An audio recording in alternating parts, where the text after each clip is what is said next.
Okay, so the Mammer is HaChodesh Zeh Lechem Rosh Chodashim Rishon Lechem L'Chodshei Hashana. So we're coming up to Mitzvah Shem. This coming Thursday is going to be Rosh Chodesh, and so this is a Mammer very appropriate. The Shabbos Parshas Vayakov Kudei, just like it is this year, Shabbos Parshas Vayakov Kudei, and we read Parshas HaChodesh. And we're coming up to Rosh Chodesh, so it all works out. So, HaChodesh Zeh Lechem Rosh Chodashim, Rishon Lechem L'Chodshei Hashana. So the pasuk speaks about that this is going to be your first of your months, right? Nisan is the first of the months. We know Tishrei is the first of the year. This is the first of the months. It's the first month. And Rishon Lechem L'Chodshei Hashana, it's the first month for the months of the year. The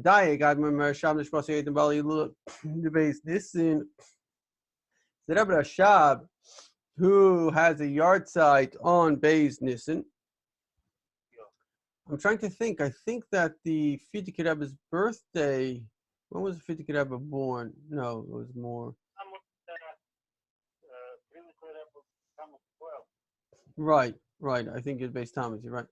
Yeah. So, but the Rebbe Rashab's yard site is a very big thing. I think that the Frierdiker Rebbe became Rebbe the next year on Beis Nissen.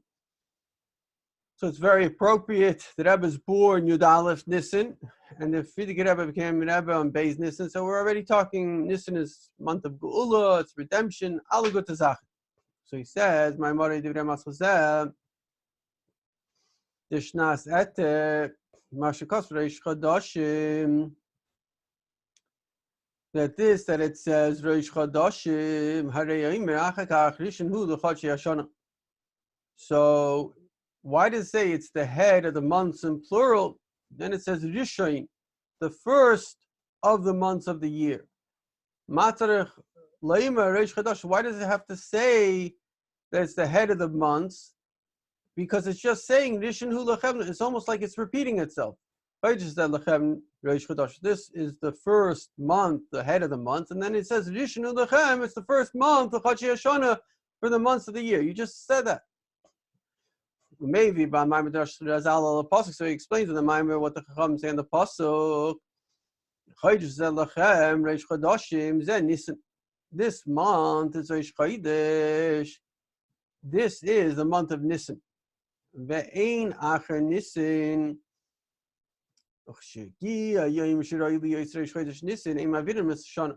So basically it's teaching us like this, that when you have the month of Nisan, because obviously Adar you could make a second month.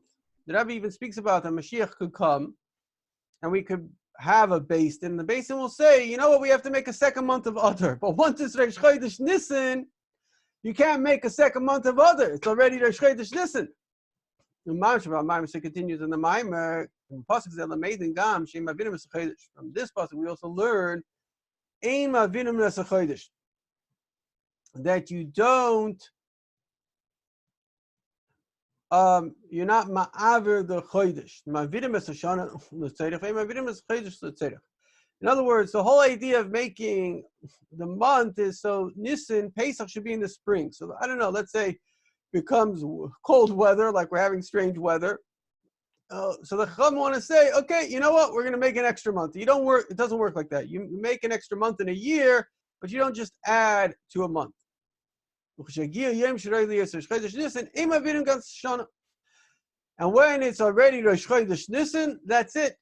You don't play with it. The month, if you wanted to change the month, because remember in the olden days they would use actually a real based in every single month they could decide. So at the end of Adar, they could already decide if it's going to be another Adar or Nisan. But over here, once you say it's Rosh Chodesh Nisan, it's stuck. It's Rosh Chodesh Nisan. L'havin zeh makta b'maymer tzarich l'havim b'nei man nemra parshas HaChodesh dafka miyad achi yitzias Mitzrayim. So to understand this, it says in the Mammer, why is it that we say Parshas HaChodesh right after Yitzias Mitzrayim? So obviously everything in the Torah is exact.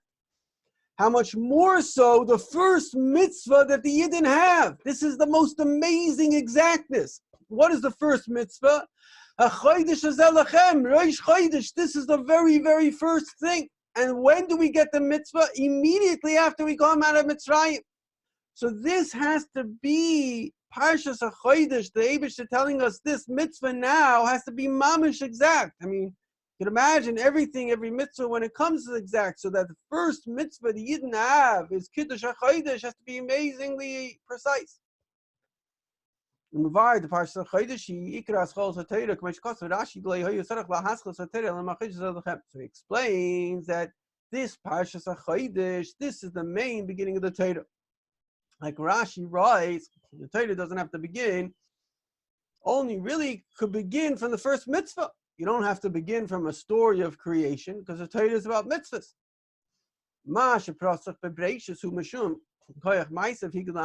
Why does the Torah begin with Breishis?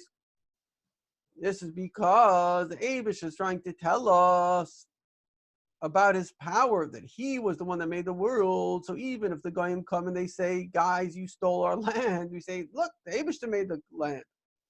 And he made you, and he put you in the land, and he kicked you out of the land, and now he decided to give it to us. I know the Parsha. This means in the Parshas before Parshas HaChodesh, it speaks about the revelations that happened in the world. In the Parshas HaChodesh, it's very, very important what the Rebbe is saying here.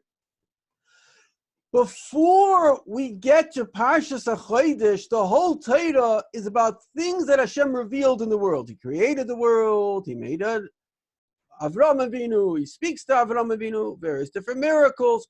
Even about Mitzrayim. But it's all connected to the world. From Parshas HaChodesh, you have a whole new reality. You have the revelation of Torah. And Torah is much greater than the revelation of the world. Torah creates the world.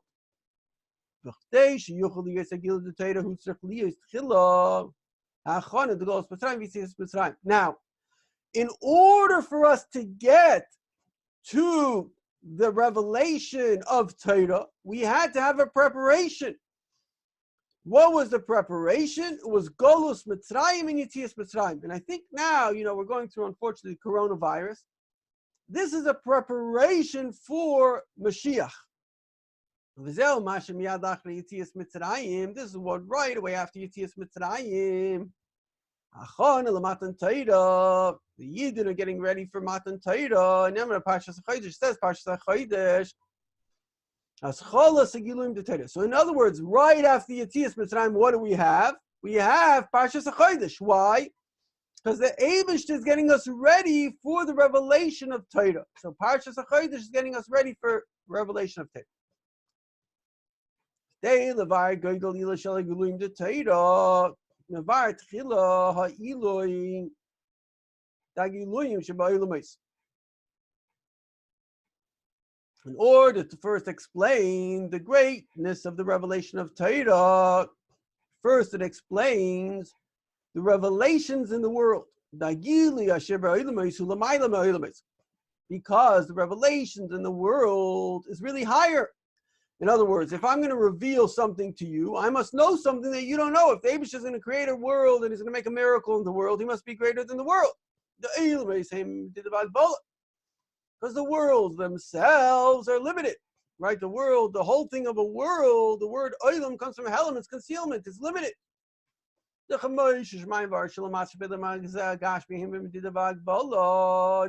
like this physical world is limited. And this is brought down in the Medrash in Torah. It says, if you want to go from the earth to the heaven, it takes a 500-year walk. It speaks about, I think, 7 heavens. The width of every heaven, level to level, is another 500-year walk. So in other words, even though it might be very big, it's still measurable. And if it's measurable, it's limited. So if the physical world is limited, you might think the spiritual world is unlimited, but it's not true. even the spiritual world, we know above our world, we have three worlds.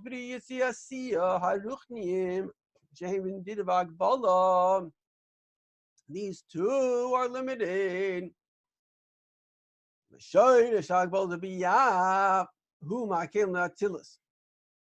And what is the source of the limitation of Biyah? This is from the Kalim of Atzilus. In other words, we know Atzilus has Eiros and Kalim. So the Kalim of Atzilus, where the light, the Ruchnius, the light in Atzilus is Ein Sof, it's unlimited. But the Kalim have a limitation, right? It's Chachma, it's not Chesed, it's not Gvura. So the Biyah, the worlds of B'ri Yitziyah, which come from Atzilus, they get their limitation from the limitation of the Kalims of Atzilus. So from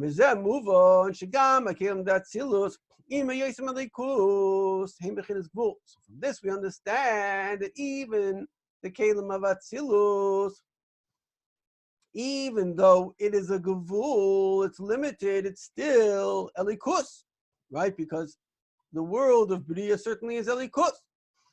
So if the Kalim of Atzilus are making the world of Bria, it also has to be Elikus.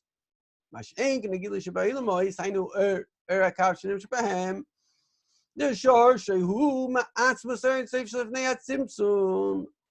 when we want to speak about the revelation in the world, which the revelation in the world comes from the Urakav, which is higher than them. Its source is from the Asvasar and Seif before the Tzimtzum.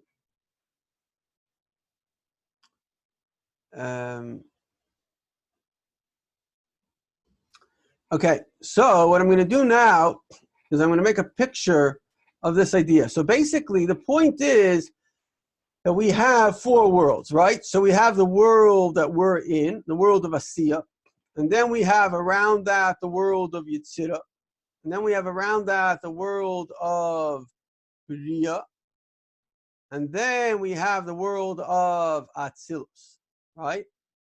So all these worlds, in each one of these worlds, we have 10 spheres.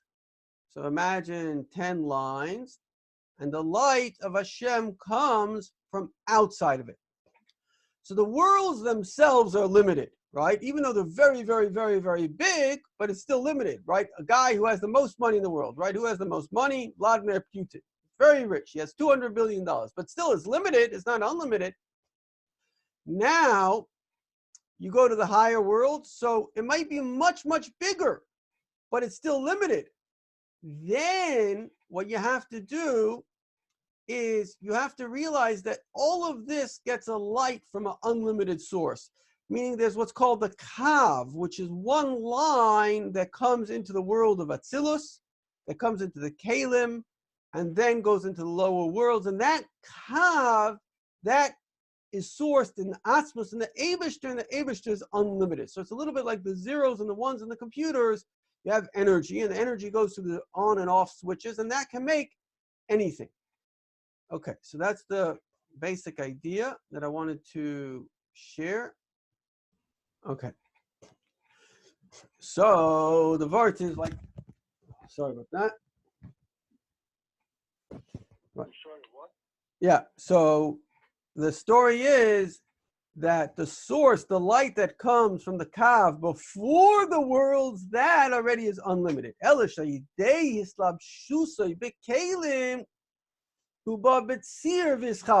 because it comes into Kalim, it comes into the Kalim of Atzilus, therefore it comes into, it's like light, right? So the example that's given is, imagine all light is really the same color. It's basically white, but it goes through a red bulb, a green bulb, it takes another color. So as the light goes through Chachma or Chesed or whatever it is, it starts to pick up a color. And that's how everything gets colored, right? As we know, even in colors themselves, all colors are really just three colors with combination. So as these things become combined, basically it's chesed and gvura and tiferes, everything else comes from those three things. So, Mashenkin, Agilu Shabaila, Mais Hino, Kavshanim Shapahem, the Shorshu, Master Sari, Tifslavni, Simpson, who becomes Gilu Legal. El Shade Slabshus became Lubavisi Vishalkus, Avazeh, Shade Slabshus became Hubavisi Ugvul, whom if nay, Shagamatsa, that's my if nation the Slavish became who began the Gvul. So every single thing that comes into the world, this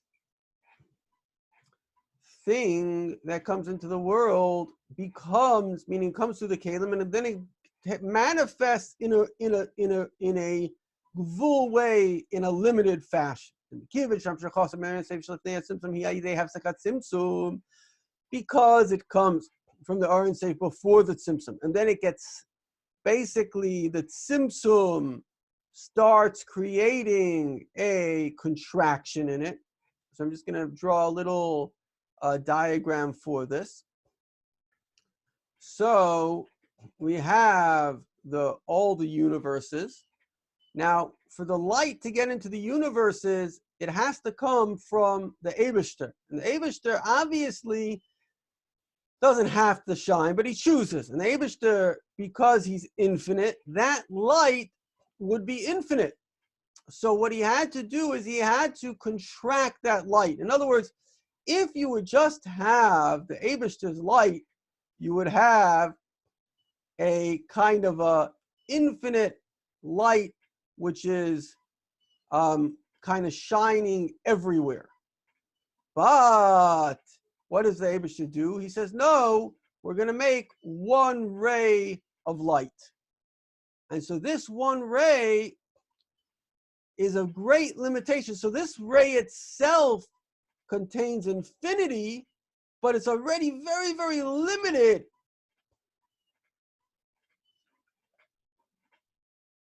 Okay. So,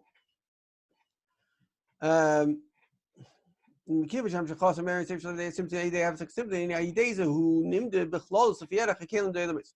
other words, because the Eibush already limited the infinite light, so therefore it's ready to come into something limited.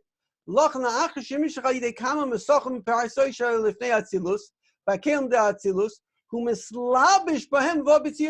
this light is ready to be limited. And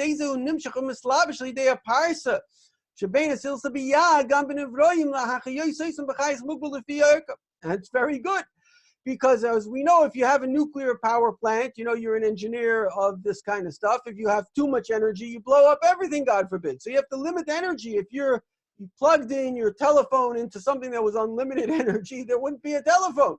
So Hashem had to make both the keli and the energy itself should be limited, that when it comes into the keli, let's say into the phone, both of them could exist. So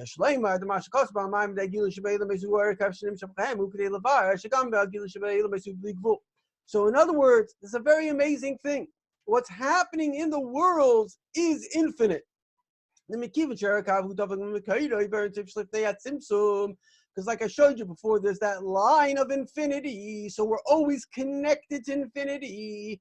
They have such symptoms, even though that infinity is a limited infinity. But it's like its source, which is infinite.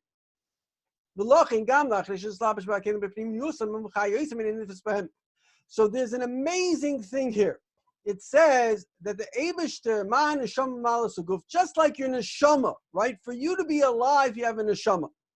And your neshama is filling every part of your body, every single cell that you have, your neshama is there. Without your neshama, there's not a single cell in you that wouldn't be alive. However, the Eibishter also fills the whole universe. Without the Eibishter, there's not a single atom, there's nothing that would exist. However, there's a very big difference. What's the difference? The difference is that your neshama and your body unite in such a way that if chas v'shalom, let's say you take a fire and you burn, I don't know, even your toenail, which doesn't feel much, boy, well, you'll feel it. However, if you burn, I don't know, a tree, the Eibishter doesn't get burnt. So the Eibishter is in everything, but he's still infinite. He's beyond everything at the same time.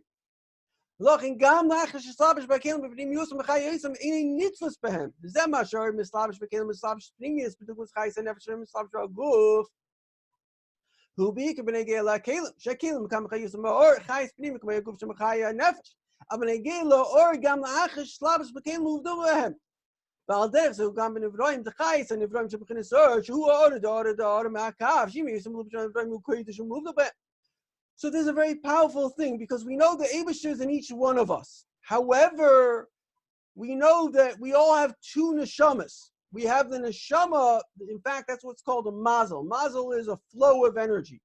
The neshama that's in you, that's giving you life, is only a tiny bit of your essence, which is connected to the above, which is connected directly to Hashem. So the part of you, which is Hashem, doesn't get hurt if you do an Aveda. It's connected to you. It wants you to do good. It's like a parent and a child. I love my child. My child sins. Does it hurt me? It doesn't hurt me. But I want him to be good. I want it to be good for him.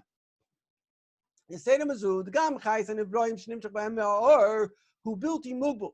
So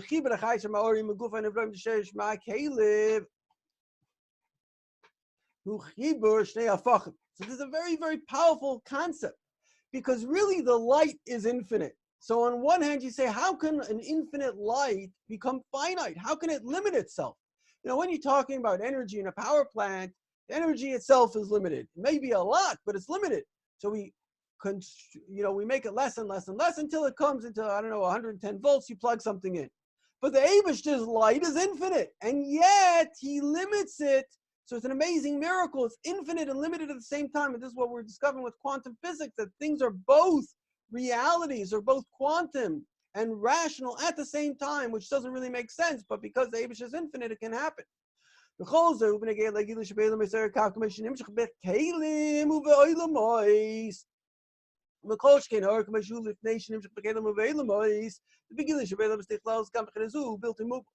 if the light after it comes into the worlds is still infinite, how much more so before it came into the worlds? So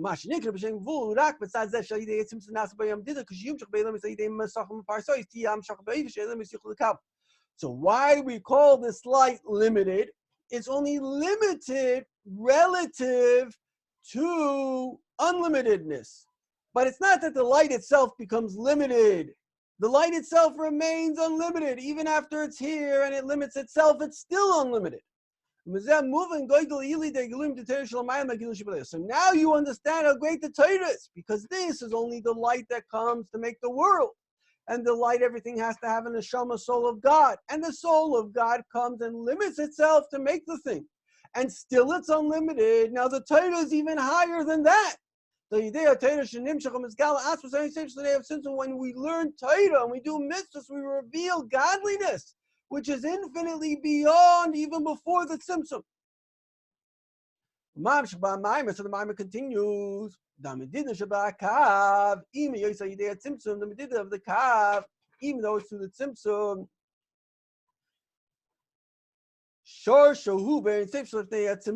so where did this line get constricted?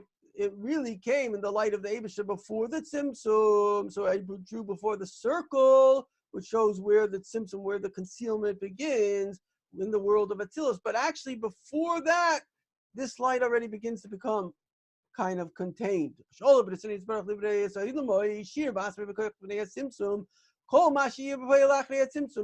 Eibishter decided to make the worlds, this is what it speaks about. The Eibishter decided, he measured everything that would happen afterwards. So, for example, you're an engineer. If you want to make a product, it's not enough to say, I'm going to make a product. You have to figure out all the dimensions of the product. The product has to work. So the Eibishter figured out the entire story, every single detail of the story in the first thought. When he wanted to make it, he figured everything out. Even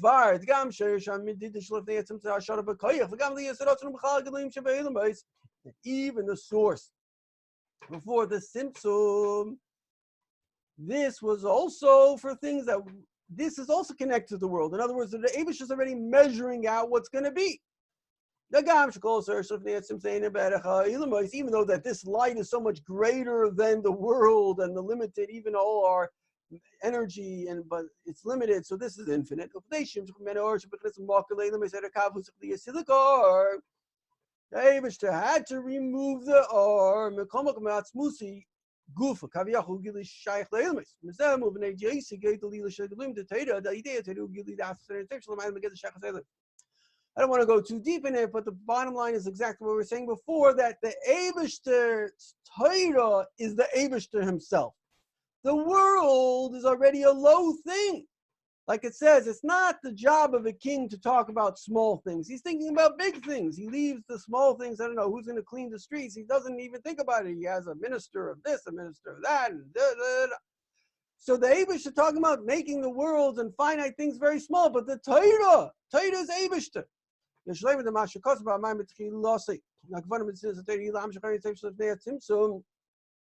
That this that it says the Mime in the beginning, that the purpose of giving the Torah is to bring down the infinite light before the Tzimtzum. Hagam sha'ilu the Torah who shagam be'er tzimtzum v'nei tzimtzum gufnim shachagili asfer tzimtzum shalam adamer shaykh le'ilu ma'ishu kigam shachazer shaykh le'ilu tzimtzum wa'idei tzimtzum. So if I understand correctly, what he's saying is that through the Torah in this world, where we are limited, we draw down the atzmus of the Eibishter that's unlimited. I don't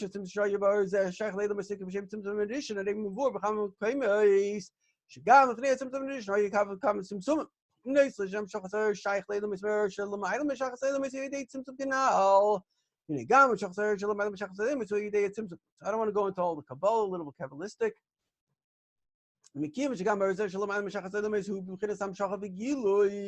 The light that came before the worlds is in a way of Amshacha. In other words, why was light made? Eibush himself is not light. Eibush himself is Eibush. Why did he make a light that could make reality? Because he wanted reality. So this is already kind of going low, because this is going into something else.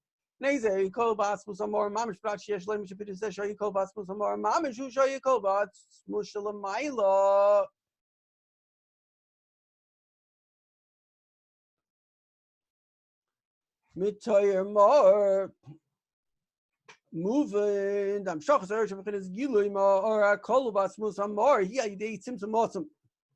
Pisa yeshleimar. The mashkot ma'amayim. Shakavan ben sinas ateri laham shachar shlefnei tzimtzum. In other words, when we learn Torah, we're connecting to the Eibishter himself for all levels, higher. You can't imagine the levels. We go straight to the Eibishter.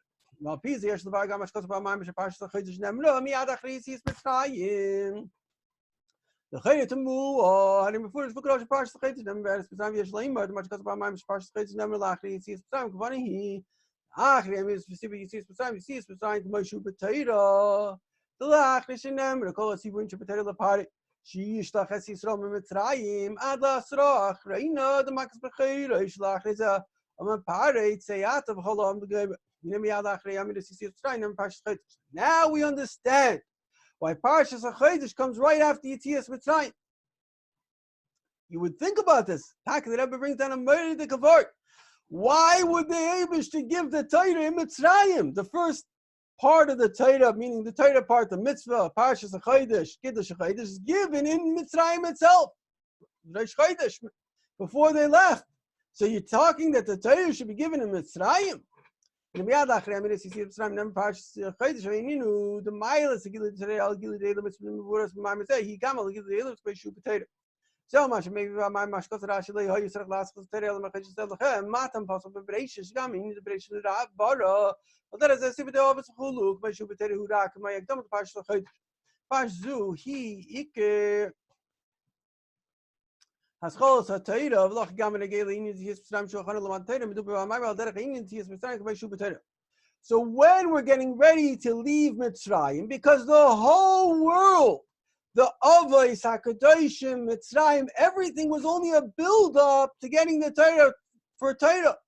So therefore, it makes sense that as we're leaving Mitzrayim, we're getting the Torah because the two are interconnected. Shakashi means that Shagili the Torah who Lamaili is Gam Agili Elam is Meshu Potato Gam Imash the Barla Shagili the Torah who asks very tips Lamaili calls them some. So the revelation of Torah is a revelation that Ebersh himself higher than any tzimtzum. Gamma tzimtzum say tzimtzum edition. I'll be do the close call Torah comes to put it Torah Shnei Parsh Chodesh Kadmon Leilam.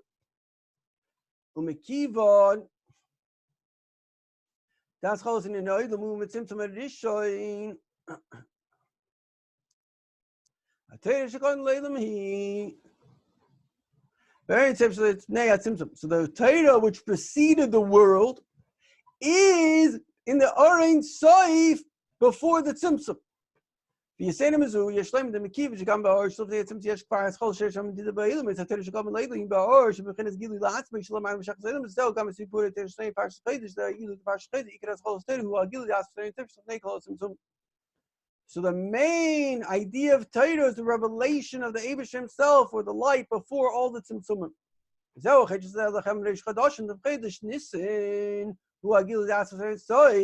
Chodesh Nisan is the revelation of the Eibush himself. We're coming up to Chodesh Nisan, and everything happens again. So this Chodesh Nisan, that's the whole idea of Mashiach. We're going to have the revelation of Hashem himself. So this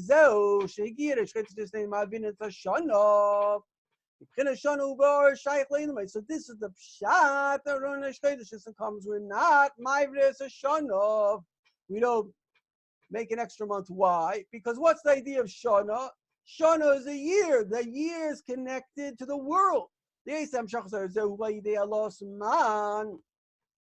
Shana will say that they steal lost man can take kun of lachen geschehen hier ist nicht eine Gilde das für my Tato. So now we're coming to the light of the Eibush himself.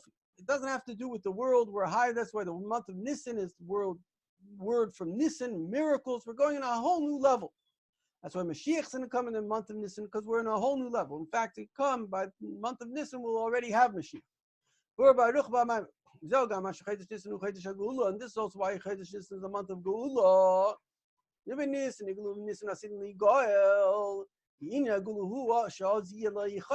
What's Geula? What's the revelation of the Eibush? That you won't have anything concealing the Eibush.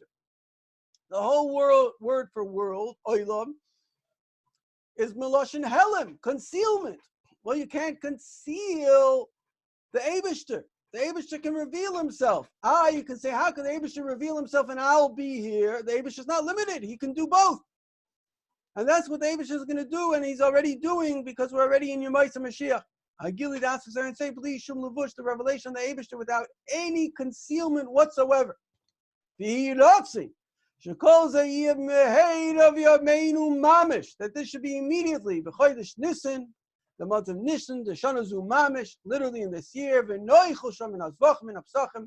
we will eat there from the Zvachim and Apsachim. We don't have to get ready any meat. The Eibush has got the whole world. He's got the Shara Bar. He's got everything ready for us. He saved it for thousands of years that we should have the best chicken, and not chicken, the fish and meat. And I'm sure it's going to be ox-fed. It's going to be healthy. It's going to be organic. It's going to be unbelievable. And we're coming up. We're going to have this year in the Beis HaMikdash Metoich Simcha, with joy. And when there are times of sorrow, or when times of fear, it's just fear. There's nothing bad going to happen because Eibush runs the world. So we have to be even more simcha, because now it's a big thing, because it says we went into Galus. You didn't serve Hashem when you were happy. In other words, the goal is to be happy. So it's not a kunst to be happy when everything's good. When things might look not good, you have to realize, no, the Eibush is protecting me. Everything is fine. It's just people are panicking and they're being meshuga, right? I mean, obviously everyone has to be safe and do precautions, but there was a flu and it killed a lot more people every single year. Nobody panicked. And so really, there's no reason to panic. Everything's good. Mashiach is about to come. With Tuv Levav, with a good heart, we're going to eat in the Beis HaMikdash. we just have to, as the Rebbe says, we have to add in Torah, Veda, Milas Sodim, have to tell everybody to add some more Torah, add some more tefillah, add some more tzedakah, especially to things that the Rebbe's institutions.